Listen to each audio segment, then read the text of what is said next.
Bonjour à tous, l'énéagramme, tout simplement, qu'est-ce qui se passe quand je rencontre ma structure énéagramme?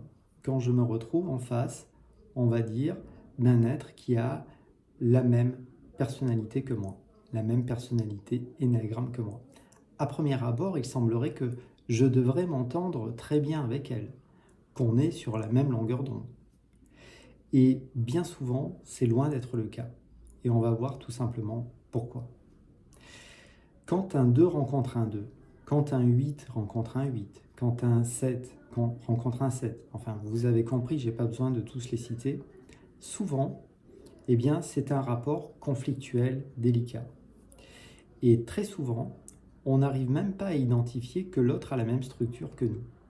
Pourtant, rationnellement, ça ne tient pas la route.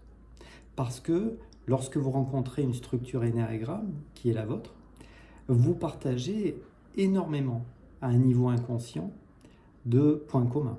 Vous avez la même attention première, la même compulsion énéagramme, la même tendance principale, vous avez la même fierté énéagramme, l'orgueil énéagramme est le même, les mécanismes de défense, n'en parlons pas, bien évidemment, pour beaucoup sont les mêmes.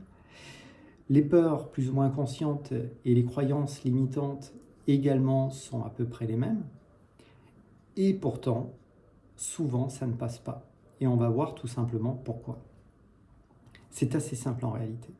C'est que l'énagramme parle de l'ego humain. Et l'ego, c'est un outil de division.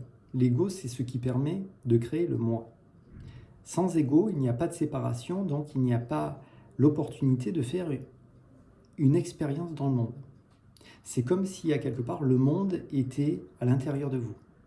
L'enfant, en bas âge, voilà, lorsque son néocortex se construit, il va progressivement s'identifier, créer des points de focalisation.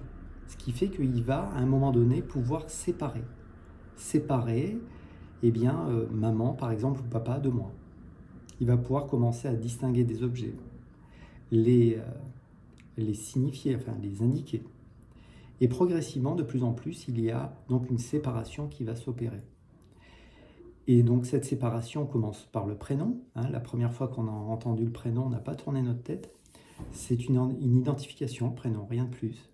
Si vous changez de prénom, vous êtes toujours là. Voilà, vous êtes toujours un être, une conscience. Vous avez simplement changé de prénom. Et donc, l'ego, c'est une histoire. Et donc, forcément, pour exister, cette histoire, qui est composée d'éléments du passé et du futur, de croyances, d'émotions, a besoin de séparation. Parce que si mon histoire est la même que celle des autres, alors je disparais. Donc, c'est très menaçant pour l'ego. Donc, l'ego ne supporte pas que un autre être vit la même chose que moi. C'est pas possible pour lui. Pourtant, j'ouvre une petite parenthèse, c'est justement quand on est en union avec les autres, qu'à quelque part notre ego se fait petit, qu'on se sent bien. Si vous regardez les moments où vous êtes heureux, c'est les moments où il n'y a pas de séparation. On pourrait dire que vous êtes unis aux autres. Mais notre ego, plus il est fort, et plus il veut prendre les commandes, dominer les situations, se séparer et voir les choses éloignées de lui. Voilà. L'ego a besoin de se sécuriser.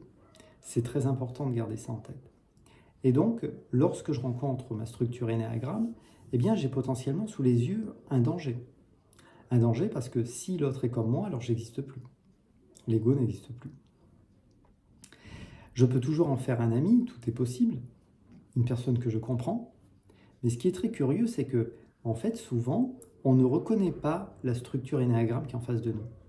Souvent, si vous êtes par exemple, je ne sais pas, 3, vous rencontrez un 3, vous avez du mal à vous dire que c'est un 3. Pourquoi? Parce qu'en fait, l'énéagramme ne nous définit pas réellement. L'énéagramme définit le mental. Et effectivement, à un niveau profond, c'est effectivement des mêmes structures qui soutiennent le mental, on va dire.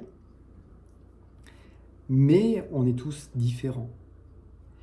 Et c'est en ça aussi que l'énéagramme n'est pas un outil qui nous enferme dans une case. Parce que même quand on rencontre une structure qui est la nôtre, on se rend compte qu'on est différent.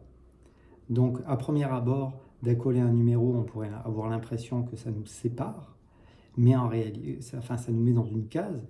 Mais en réalité, même quand vous rencontrez certaines personnes qui ont, entre guillemets, la même structure, le même flux, la personnalité énéagramme, peu importe comment vous voulez appeler ça, que vous vous vous rendez compte que vous êtes très différent. Et puis, souvent, eh bien, c'est dérangeant, encore une fois, pour l'ego, on va prendre quelques exemples, de se dire que je suis en face de mon miroir, en face d'un reflet. C'est-à-dire, par exemple, le 1, et c'est le perfectionniste, et il se dit qu'il est droit, qu'il est travailleur. Il a de hautes valeurs morales. Il va rencontrer un autre perfectionniste qui, lui, a d'autres valeurs morales et qui se dit, moi aussi, je suis travailleur, c'est moi qui suis travailleur, c'est moi qui suis droit. Et donc, forcément, ça dissonne, c'est pas agréable pour l'ego.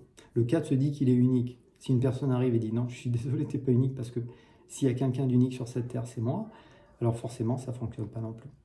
Non, c'est moi qui ai des émotions. Tu sais, moi, j'ai des émotions, j'ai souffert, il y a de la profondeur émotionnelle. Ce que va dire le 4. Et le 4 va dire, mais tu sais ce que j'ai vécu. L'autre. Donc voilà, c'est toujours, encore une fois, c'est un petit rappel insupportable pour l'ego de se dire que l'autre est comme moi, parce que c'est comme si ça le faisait disparaître dans sa singularité, dans sa différence. Et puis, souvent, aussi, on va dire qu'il y a les sous-types qui jouent beaucoup. C'est-à-dire, les sous-types, il y en a 3, hein, sans forcément les rappeler dans cette vidéo. Il y a le sous-type tête-à-tête, social et famille, hein, famille-maison.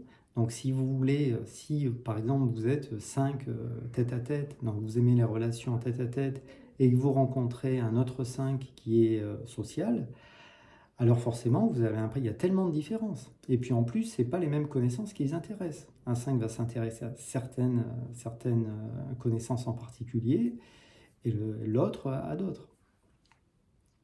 Donc en fait, c'est jamais confortable. Soit on va dire c'est une guerre d'ego.